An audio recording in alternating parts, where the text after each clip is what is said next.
Hi everyone, my name is Rindi Antiko. In this video, I will explain the impact of tax and market equilibrium. 1. Introduce to market equilibrium. Market equilibrium occurs when the quantity demanded by consumers equals the quantity supplied by production.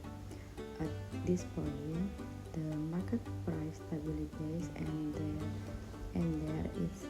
is no tendency for it to rise or fall. The equilibrium price is the price at which amount of goods that consumers are willing to buy equals the amount that products are willing to sell. Then contains demand cost. There is the relationship between the price of a good and the quantity demand. 2. Supply cost. The relationship between the price of a good and the quantity supplied. Equilibrium price. The price where the supply and demand curves intersect. Equilibrium quantity. The quantity at the equilibrium price. 2. Type of tax. Tax can be classified into different types, but the two most relevant when discussing market equilibrium are 1. Sales tax, a tax levied on the purchase of goods and services. 2. Production tax, a tax imposed on the production or sale of goods. For simplicity, let's focus on the sales tax where 3. How tax affect market equilibrium. When a tax is imposed, intensive either the demand curve or the supply curve depending on whether the tax in the place on consumer of products. 1. Tax on consumers. If a tax is levied on the consumers, it ensures the price the consumer has to pay for a good or service. Demand curve shift left. The tax reduces the quantity demand at any if price because consumer pays a higher effective price. 2. New equilibrium. The market price will rise, but the quantity trade will fall. This is because the tax makes consumers less willing to purchase the good at the previous price. 2.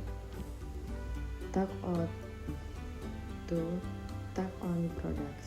If the tax is levied on the products, it ensures the cost of production.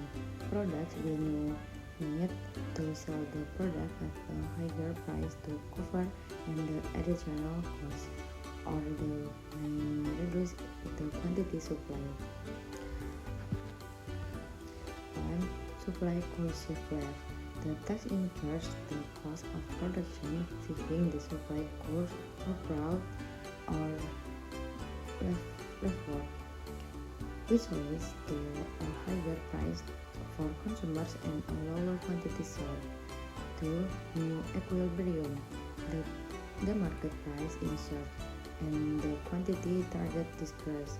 The product may absorb part of the tax burden by reducing their price, but the overall effect is a higher price for consumers and low quantity traded. 4. Tax index. What bears the burden? The concept of the tax indentation refers to how the burden of the tax is shared between consumers and production. The incidence depends on the price elasticity of demand and supply. 1. Inelastic demand elastic supply. If demand inelastic, consumers' quantity demand does not decrease significantly with price increases. Consumers will bear most of the tax burden. The price for consumers will increase significantly, while purchase price may not change so much. 2.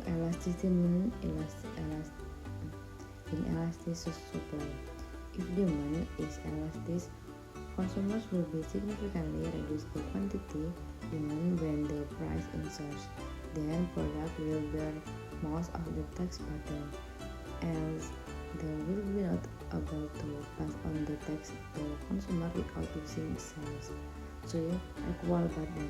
If both demand and supply are relatively elastic, the tax burden will be shared more equally between consumers and products. 5.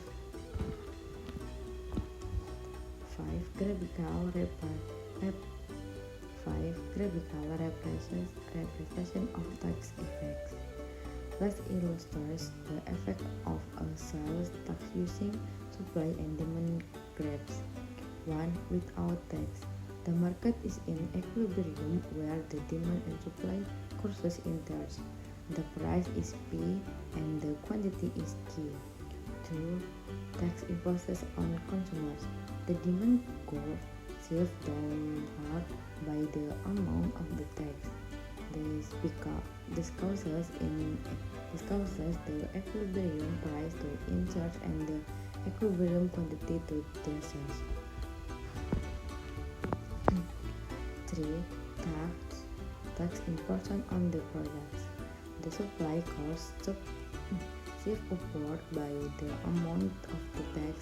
This again leads to higher equilibrium price and lower equilibrium quantity.